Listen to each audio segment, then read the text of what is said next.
Hello, welcome back to our channel. तो हमने अपना unit 1 units dimension and measurements complete कर लिया था।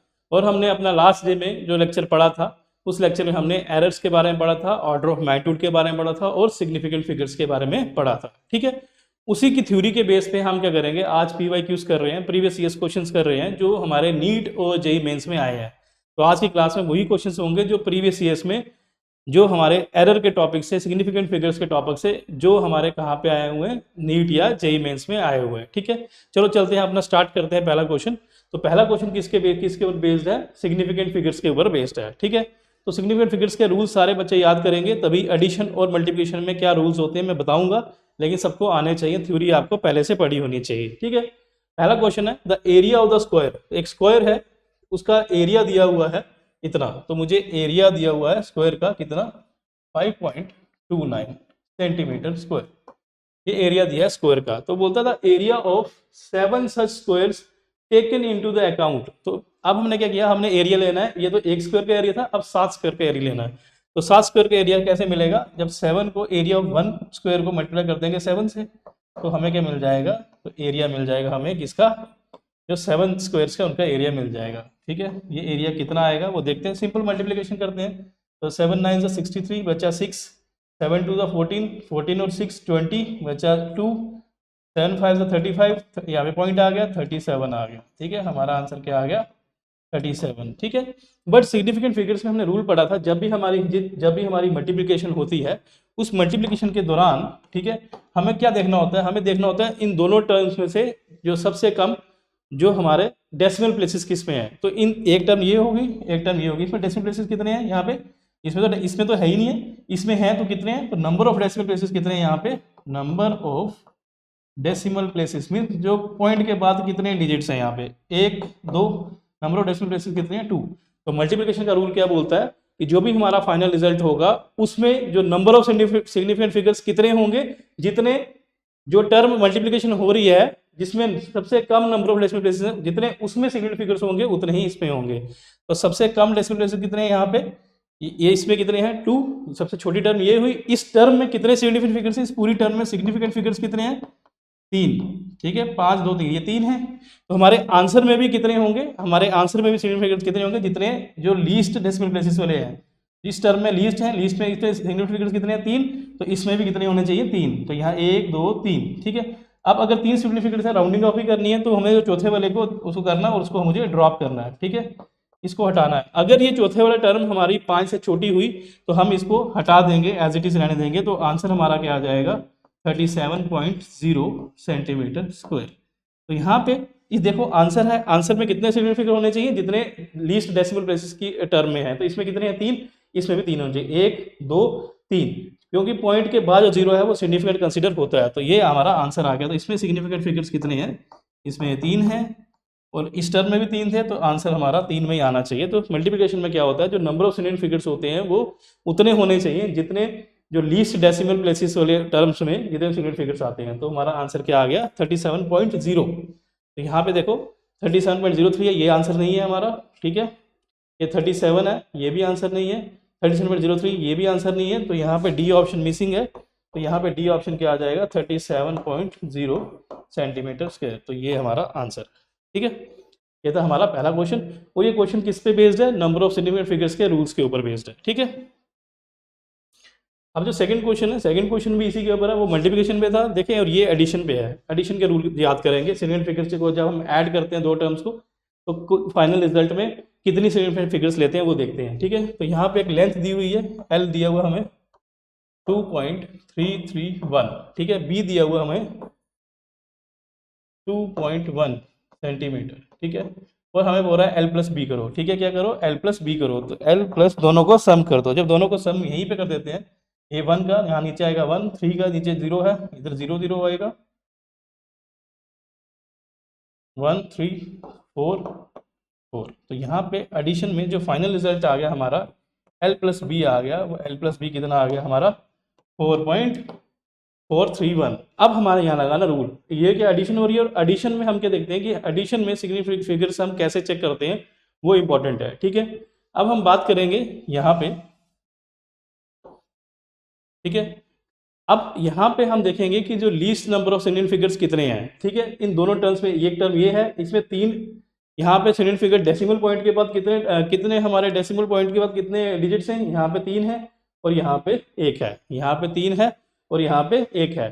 तो हमें क्या होना चाहिए, इट मीन्स कि जो हमारा आंसर आना चाहिए एडिशन में, जितने हमारे डेसिमल प्लेसेस होते हैं, लीस्ट डेसिमल प्लेसेस, इन दोनों में से यहाँ पे डेसिमल प्लेसेस कितने हैं, डेसिमल जो डेसिमल के बाद डिजिट है वो कितने हैं, यहाँ पे 1 है और यहाँ पे 3 है।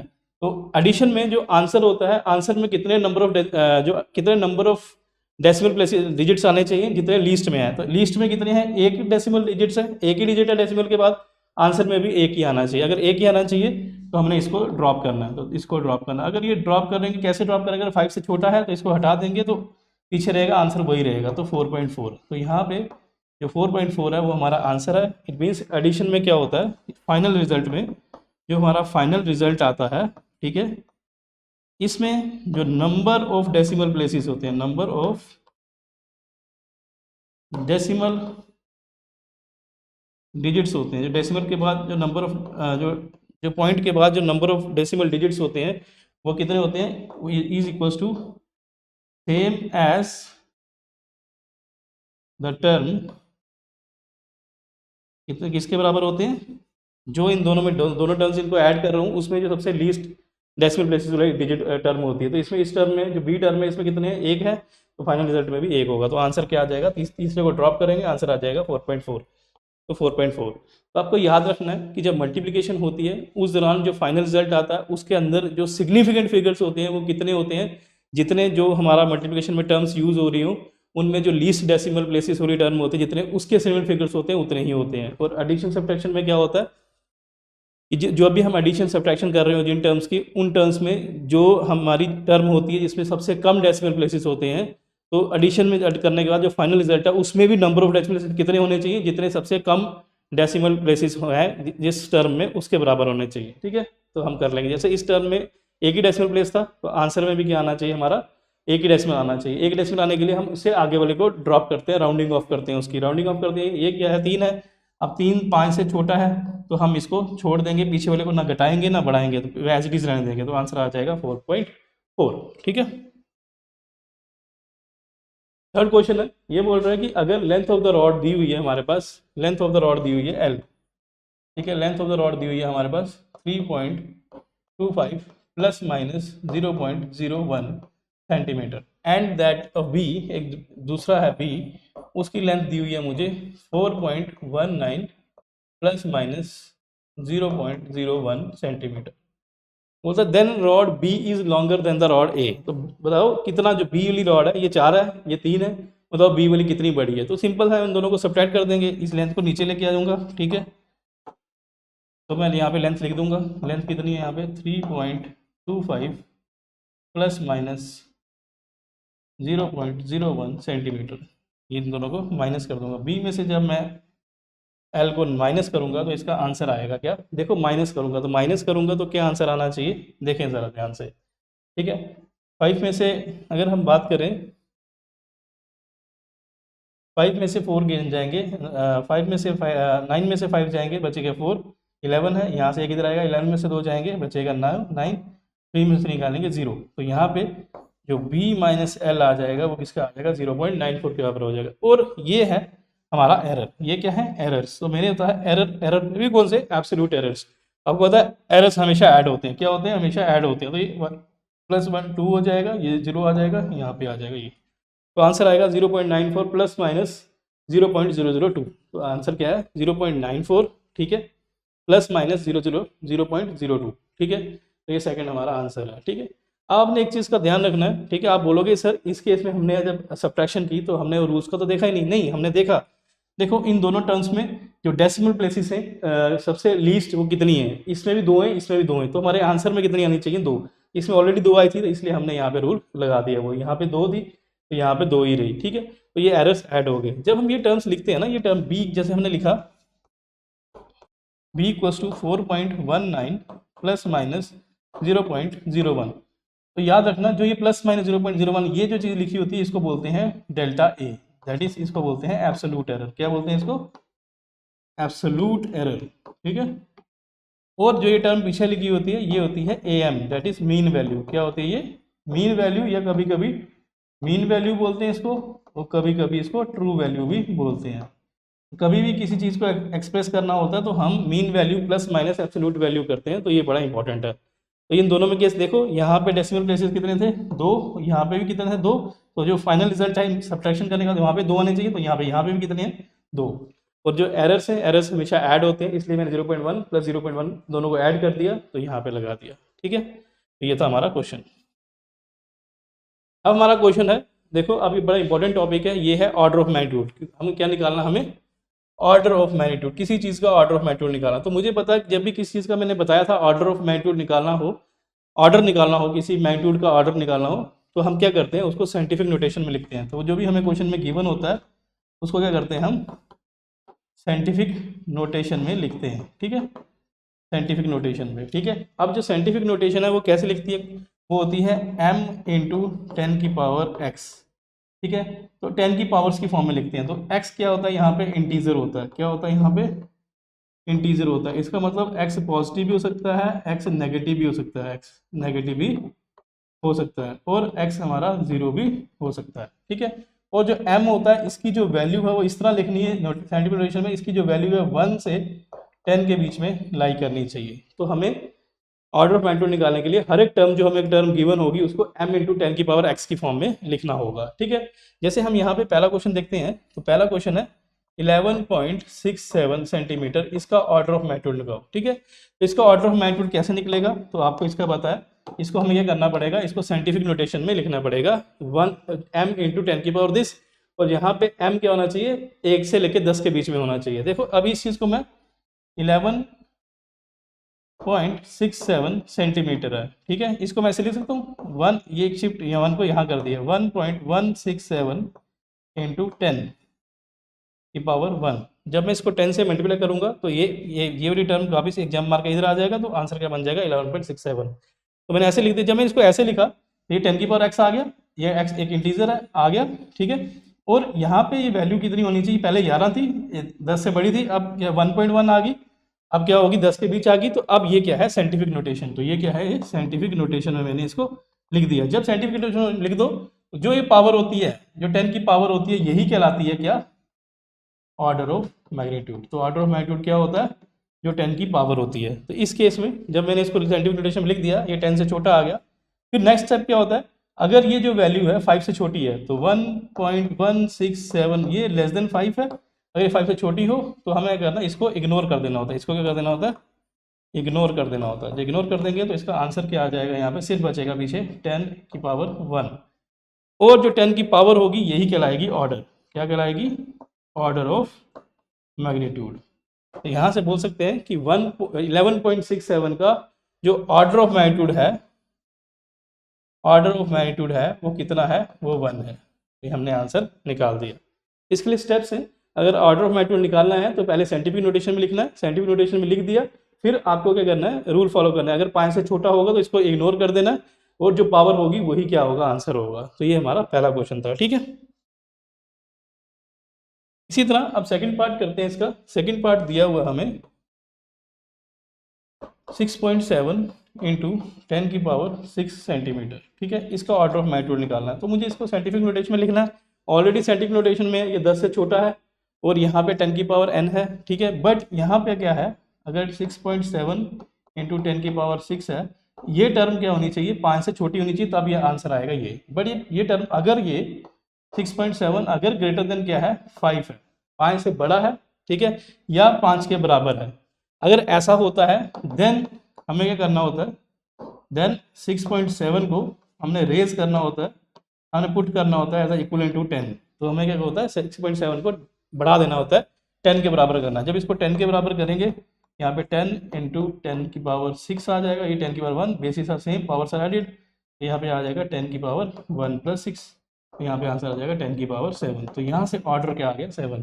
तो इसका जो ऑर्डर ऑफ मैग्नीट्यूड होगा, जो ऑर्डर ऑफ मैग्नीट्यूड होगा वो क्या आ जाएगा, यहाँ से 7। तो आपने देखा, अगर ये 6, अगर जो यहाँ पे डिजिट लिखा हुआ है, अगर वो 5 या 5 से बड़ा हो तो इसको रेज्ड कर देते हैं, देन इसको माना जाता है, इसको इक्विवेलेंट कर देते हैं 10 के। इसको मैंने इक्विवेलेंट किया 10 के बराबर, ठीक है। फिर इन दोनों पावर्स को ऐड कर दिया, तो जो पावर आएगी that will be the order, ठीक है। ये दो थे। तीसरा पार्ट क्या है? तीसरा पार्ट है 1 2 3 5000 सेंटीमीटर। तो इसको हम साइंटिफिक नोटेशन में लिखेंगे। हम कैसे लिख सकते हैं? 5 इंटू 10 की पावर 3, 3 0 है, लिख दिया ऐसे, ठीक है। अब हम रूल लगाते हैं, अगर हमारी जो ये टर्म है, अगर ये टर्म कैसे किसी हो, ये 5 के बराबर हो, ठीक है, या ये 5 के बराबर हो, या तो 5 से बड़ी हो, ठीक है। 5, तो ये 5 टर्म क्या है? यहाँ पे 5 क्या है? ये 5 के बराबर है। अगर 5 से बराबर हो या 5 से बड़ा हो, तो हम क्या करते हैं, इसको रेज कर देते हैं इक्वल टू 10। अगर 5 भी हो तो इसको हम क्या करते हैं, रेज करते हैं बाई 10। इसको 10 इक्वलेंट, 10 के इक्वलेंट मानते हैं, तो इसको 10 कर देंगे इंटू 10 की पावर 3 कर देंगे। Basis same, powers are added, 1 + 3, तो ऑर्डर क्या आ जाएगा? 4। तो यहाँ पे इसका ऑर्डर क्या आता है? इसका ऑर्डर ऑफ मैग्नीट्यूड क्या आता है? 4। तो ये आपको ध्यान रखना, अगर 5 भी होगा तब भी इसको रेज कर देंगे, इक्वलेंट मानेंगे 10 के, फिर आंसर हमारा आएगा, ठीक है। लास्ट पार्ट है इसमें ऑर्डर ऑफ मैग्नीट्यूड निकालने का।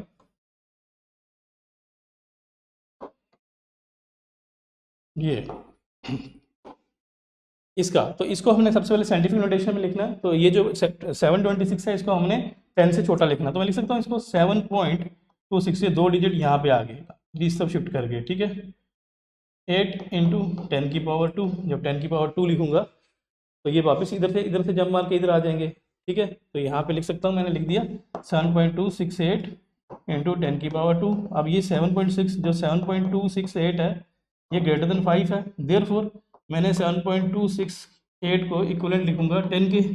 जब यहाँ पे इसको 10 के इक्वलेंट लिख दूंगा, ये 10 की पावर 2 का 10 के 1, तो basically same power side base same है, 1 + 2 क्या हो जाएगा? 3। तो यहाँ पे ऑर्डर क्या आ जाएगा? 3। तो इसका ऑर्डर क्या आ जाएगा? यहाँ पे जो पावर होगी 10 की, दैट इज 3, ठीक है।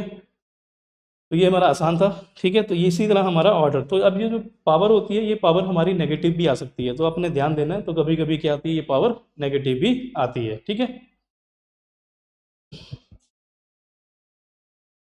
अब हम बात करते हैं एरर्स के क्वेश्चन का, ठीक है। ये क्वेश्चन नीट में आया हुआ, मल्टीपल टाइम्स आया हुआ है, ठीक है। केरला में इंजीनियरिंग टेस्ट में भी आया, कर्नाटका के इंजीनियरिंग टेस्ट में भी आया, ठीक है। अब ये सिग्निफिकेंट फिगर्स का क्वेश्चन है, तो बोलता है इस ये क्वेश्चन करने से पहले सारे रूल सिग्निफिकेंट फिगर्स के आने चाहिए, ठीक है। The respective number of the significant figures for the numbers, इस नंबर, ये नंबर और ये नंबर के लिए मुझे सिग्निफिकेंट फिगर्स बताने कितने हैं। तो देखें, नॉन जीरो नंबर्स जितने भी होते हैं वो हमारे क्या माने जाते हैं? सिग्निफिकेंट माने जाते हैं। और अगर कोई जीरो दो नॉन जीरो के बीच में है तो वो सिग्निफिकेंट होता है। और अगर कोई जीरो डेसिमल में आ रहा है, ठीक है, उसके आगे नॉन जीरो है और पीछे भी नॉन जीरो, तब भी वो क्या माना जाता है? सिग्निफिकेंट। तो एक नॉन जीरो है, ये भी नॉन जीरो, जीरो नहीं है, नॉन जीरो है 2 3 4, ये 4 तो है ही है, और ये जीरो दोनों के बीच में है, तो ये भी है। तो इसके कितने सिग्निफिकेंट फिगर तो आगे 5। ये देखो, अब जो ये जीरो है, ठीक है, ध्यान दें, ये जीरो हमारा कहाँ पे है? डेसिमल पॉइंट्स में है। तो जो डेसिमल पॉइंट्स में हमारा जीरो आता है, ठीक है, इसको सिग्निफिकेंट मानते हैं? तो नहीं मानते। ये कब सिग्निफिकेंट होता है? तब ये दो नॉन जीरो के बीच में आना चाहिए। तो ये दो नॉन जीरो यहाँ पे इसके आगे है, अगर आगे है डेसिमल में है तो नहीं हो जाएगा। तो ये हमारा आंसर क्या होगा इसका? ये सिग्निफिकेंट फिगर्स कितने होंगे? 1, क्योंकि यहाँ पे जो जीरो है ये नॉन जीरो के बीच में आना चाहिए। तो यहाँ पे नॉन जीरो है नहीं है, जीरो है, ठीक है। इसलिए यहाँ पे जब ऐसे साइंटिफिक नोटेशन दी हो, इसको तो साइंटिफिक मानते नहीं, इसको कंसिडर ही नहीं करते, जो इसके पीछे वाला पार्ट होता है इसको देखा जाता है। तो यहाँ पे 1 2 2 है, तो यहाँ पे 2, ठीक है। तो आंसर क्या आएगा? 5 1 2, 5 1 2, ठीक है। तो ये आंसर है हमारा 5 1 2, ठीक है। ये 5 1 2 विल बी द आंसर। तो ये सिग्निफिकेंट फिगर्स के रूल्स आपको याद करने हैं, ठीक है। अब क्वेश्चन आता है एरर का। क्वेश्चन क्या बोलता है? क्वेश्चन ये बोल रहा है, if the error in the measurement of the radius of the sphere is 2%। Radius में जो एरर इन द रेडियस दिया हुआ है, जब स्फीयर का रेडियस निकाल रहे हैं तो एरर आ रहा है 2%। मतलब then the error in determination of volume of the sphere, जो वॉल्यूम ऑफ द स्फीयर होगा, जब उसी स्फीयर का वॉल्यूम निकालेंगे, उसका रेडियस का एरर आ गया, उसकी पूरी वॉल्यूम में क्या एरर होगा, तो मुझे निकालना है परसेंटेज एरर इन वॉल्यूम, ठीक है। वॉल्यूम ऑफ द स्फीयर क्या होता है? 4/3 पाई आर क्यूब, ठीक है। तो मुझे परसेंटेज एरर इन वॉल्यूम निकालना है। तो वो क्या होता है? Percentage error in volume is change in volume, जो absolute error in volume upon original volume, इसको भी मानते हैं, into 100%, that will be equals to, ये कांस्टेंट है तो इसका एरर नहीं होता, ये x की पावर n है तो यह नीचे आ जाएगा 3 इंटू जो परसेंटेज एरर होगा, परसेंटेज एरर इन आर। ठीक है, तो मुझे पता है 3 into percentage error in are. Percentage error in R क्या है, रेडियस में 2% है, तो ये 3 इंटू 2 क्या हो जाएगा, 6%। तो जो परसेंटेज एरर आ जाएगा हमारा वॉल्यूम के अंदर, परसेंटेज एरर वो कितना है, 6%। तो आंसर क्या है हमारा, 6%। तो ये क्वेश्चन, इस टाइप के क्वेश्चन बड़ी बार आए हैं। ठीक है, तो ये सीबीएसई में पूछा गया है, प्री मेडिकल टेस्ट में, वो एएफएमसी में भी पूछा गया है। तो जब भी ऐसा चीज़ों का आए तो आपको फार्मूला पुट करना होता है। जैसे वॉल्यूम का फार्मूला होता है 4/3 पाई आर क्यूब, एक्स की पावर एन आ गया तो एन नीचे आता है, into percentage error in are, वो तो गिवन है, तो ये क्वेश्चन हो जाएगा। ठीक है, नेक्स्ट क्वेश्चन है, ये भी हमारा मल्टीपल पेपर्स में आया हुआ है। क्वेश्चन बोल रहा है कि जो रेजिस्टेंस है आर, जो रेजिस्टेंस है आर, उसकी वैल्यू दी है वी बाई आई। ठीक है, वी बाई आई दी हुई है, यहाँ पे बताया है वेयर वी की वैल्यू इतनी है और हमारे आई की वैल्यू इतनी है। तो मुझे दिया हुआ है वी की वैल्यू है 100 प्लस माइनस 5 और आई की वैल्यू है आपकी यहाँ पे 10 प्लस माइनस 0.2। तो मैंने आपको बताया था जब ऐसे कोई टर्म लिखी हो तो ये जो वैल्यू होती है ये मीन वैल्यू होती है और ये क्या होता है, एब्सोल्यूट डेल्टा एम होता है। ठीक है, क्लियर। अब हमें निकालना क्या है, what is the total error in resistance R. R total error in R निकालना है। ठीक है, तो एरर कैसा निकालना है, परसेंटेज एरर निकालना। तो एरर इन आर क्या होगा, del R upon original R, percentage है तो इंटू 100%, ये हो जाएगा। और ये क्या होगा, ये एरर एब्सोल्यूट एरर कैसे निकलता है, जो परसेंटेज एरर कैसे होता है, वी में होता है del V upon V into 100% plus, अभी डिवाइड में ऊपर चल जाता है ये, जब हम डिवीजन में एरर किया था। इसमें एरर आई में एरर कितना होगा, del I upon I into 100%, यही होगा। ठीक है, डेल वी क्या होता है, मैंने बोला ये जो ये टर्म लिखी होती है ये वी में डेल वी होती है, तो डेल वी क्या है 5 और वी क्या होता है जो ये भी पीछे लिखा होता है 100 into 100% plus minus del I क्या है यहाँ पे 0.2, एब्सोल्यूट एरर 0.2, आई कितना है 10 इंटू 100%। ठीक है, करेंगे ये 100 और 100 कट जाएगा, तो ये क्या आ जाएगा 5% प्लस, देखें ये एक जीरो कटा और ये 0.2 इंटू 10 क्या होगा 2%, तो आंसर क्या आ जाएगा 7%। तो आंसर विल बी 7%। तो ये 7% आपका आंसर है। तो आपने दिखाला जिसमें भी एरर निकालना होता है, एरर इन आर वो क्या होता है del R by R into 100% और will be equals to del we by V. और डेल वी क्या होता है, जो प्लस माइनस के आगे लिखा होता है वो डेल वी होता है, जो प्लस माइनस के आगे लिखा हो वो क्या होता है डेल वी या डेल आई होता है। ठीक है, ये इंपॉर्टेंट क्वेश्चन था, ये क्वेश्चन आपको आना चाहिए। ठीक है, नेक्स्ट क्वेश्चन है, एक फिजिकल क्वांटिटी है, उसको उसको इक्वेशन दी हुई है, तो पहले हमें इक्वेशन लिखनी होती है।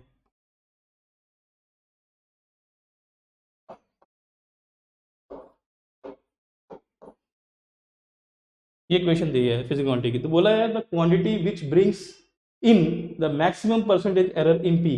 तो पी पे जो maximum percentage error in A B C D में से कौन सी क्वांटिटी लाएगी वो हमें बताना है। ठीक है, मैक्सिमम परसेंटेज एरर, तो परसेंटेज एरर इन पी कैसे निकलता है, del P upon P into 100%, that will be the percentage error in P, that will be equal to, इस केस में क्या होता है ये ऊपर से जब मारता नीचे आता है 3 into percentage error in A plus 1/2 है नीचे आएगा, परसेंटेज एरर इन बी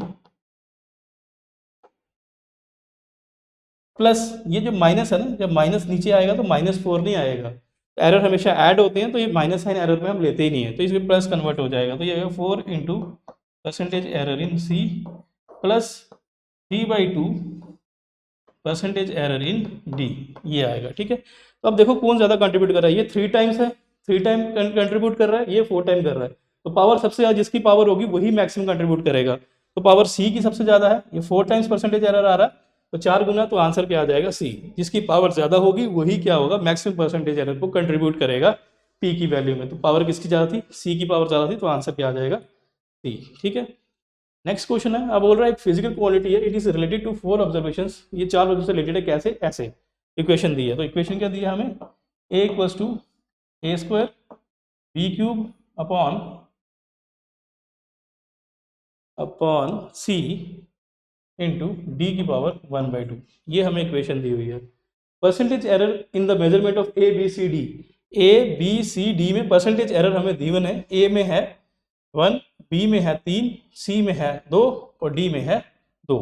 ठीक है, अब हमें निकालना क्या है, percentage error in the quantity, ये क्वांटिटी ए है, इसमें परसेंटेज एरर निकालना है, परसेंटेज एरर क्या होगा del A upon A into 100%, that mean the percentage error वो क्या होगा, ए पावर नीचे आएगी 2 into percentage error in A plus ये 3 नीचे आएगा यहाँ से, 3 into percentage error of B, यहाँ पे 1 है तो 1 नीचे आएगा, plus 1 into percentage error in C, plus 1/2 यहाँ पे आएगा, 1/2 परसेंटेज एरर इन डी। ठीक है, तो हम देखेंगे परसेंटेज एरर ए दिया हुआ है 1%, तो यहाँ पे लिखेंगे 2 into 1%, plus 3 into percentage error B, B में कितना है 3%,